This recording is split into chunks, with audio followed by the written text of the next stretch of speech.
I'm Boaster, and today I'm going to share with you 7 tips to help you skyrocket your rank in Valorant. These tips will be helping you specifically excel as an in-game leader.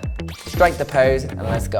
Alright, so the first tip will be enemies team comp. In ranked, a lot of players will generally go for the Reyners, the Jets, and you'll often see a lot of rushing. You got to think about their team comp on their attack side, what they can do to you. Do they have a sober recon? Do they have a fade recon to like spot you out? What flashes do they have that you have to be aware of? And that will help you kind of set up on defense side. So for instance, I'd say as an Astra, what you got to be thinking of is how am I going to stop them rushing out the choke? So an easy one is 2 stars here, and then you can literally sit backside. And this is just for Astra, but essentially you got to figure out what is their win condition. Are they a rush comp? If so, what can I do to stop them from rushing? Do I have certain utility to help me to stop them from rushing? When it comes to attack side, you got to be looking at your enemy's team comp and being like, what do they have to stop me from rushing? Do they have a Reyna Jet who can easily get away after a kill? You're going to struggle rushing into a stage almost every time. So the gist is, can you rush versus them or can't you rush versus them? If you can do that in rank, then good.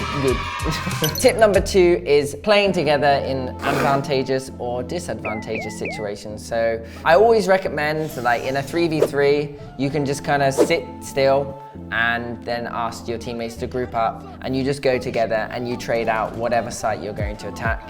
As for defense, it's all about finding those positions where you're super comfortable of being able to get 1 or 2 frags and hoping that your teammates will be able to win the retake after that. In terms of the fundamentals, when you are entering onto a site, go together, make sure you trade out together. As for clutches, you want to play it time as much as possible. Time is your best friend, and that allows the enemies to make more mistakes. Alright, so tip number 3 is map awareness. It's over a long process of watching VODs and just playing the game. You'll soon understand that, hey, on Ascent for instance, people will play 2 on A site, 1 in middle, and 2 on B site. As long as you understand the basics of where people will play at the start of the game, then you can kind of figure out where people are when kills start happening. Because everyone's so used to rushing in ranked, what will happen is, if you do like 3 rushes, and you start winning the rushes and stuff, then the enemy team is going to fast rotate regardless. So what you do then, you call a fake.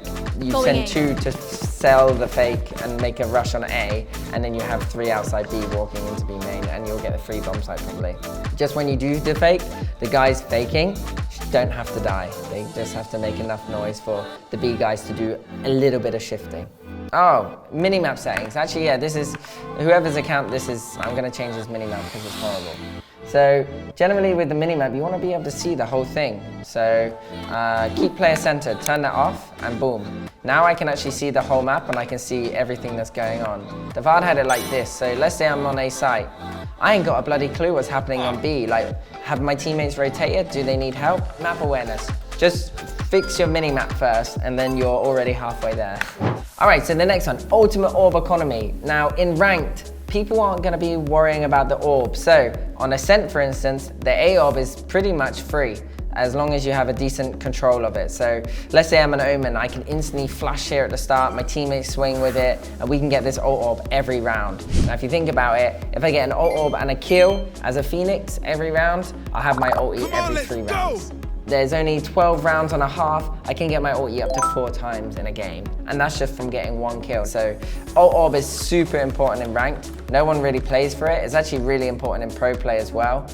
People do play for it though in pro play. If you want to be farming, and if you want to be like a great Raze, great Phoenix, any agents that have like really easy ultis to get high value off of. Killjoy ulti for instance on the Ascent B site is super strong. Those things are going to win you rounds. Keep an eye on the Orb Economy, and also when the enemy team has an important ulti, you have to play differently. Tip number 5 is communication.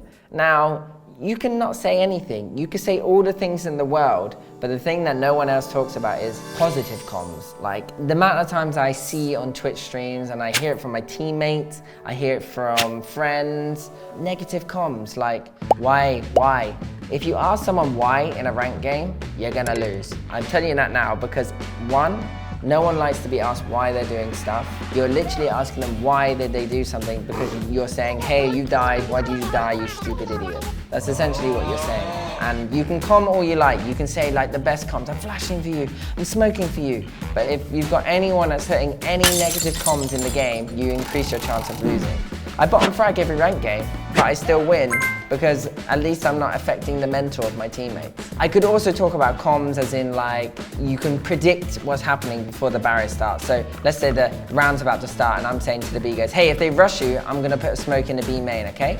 And that little bit of comms is super important because one, it gets people's minds active and gets people communicating across map, but also it's a plan, you know? Comms is all about making plans. Pre-round planning, positive comms, and then like, you know, you could say the usual, like, I'll flash for you, I'm flashing for you, I'm flashing, I'm peeking with you, I'm following you, I'm gonna nade Jenny, and then he's gonna swing and we can swing together.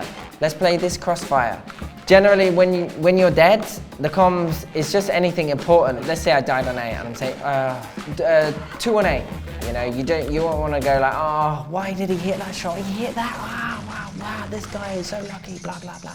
And then when you are dead, if there's anything that anyone's missed, like, oh, Killjoy was lurking, or they have ultimate. You check the tab because you're dead and you're like, oh, Killjoy's got ultimate for post-plant, be careful. Like these little things when you're dead will help your teammates too. Well, number 6 is learn from the best. And that's why you're on this video, because I'm one of the best to ever grace this game. No, I'm joking. Generally, yeah, it's watching VODs, watching Twitch streams, and that's how I make strats, you know? I'm not sitting there just on my own thinking, what strats can I make today? I look at other teams and I look at the mini-map and I'm like, oh, okay, so that's happened. You want to get some ideas and you want to increase your map awareness and stuff. All of this helps just by watching. You know, you don't sit there and just play all the time because you're not going to improve.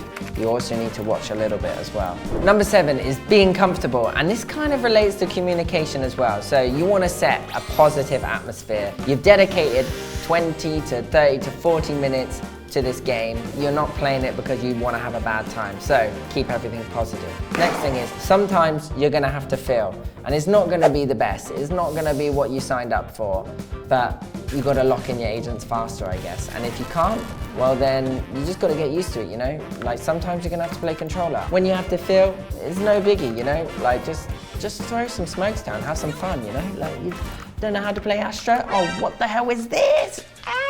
Just throw stars anywhere, mate. Who cares? At the end of the day, you're still bronze.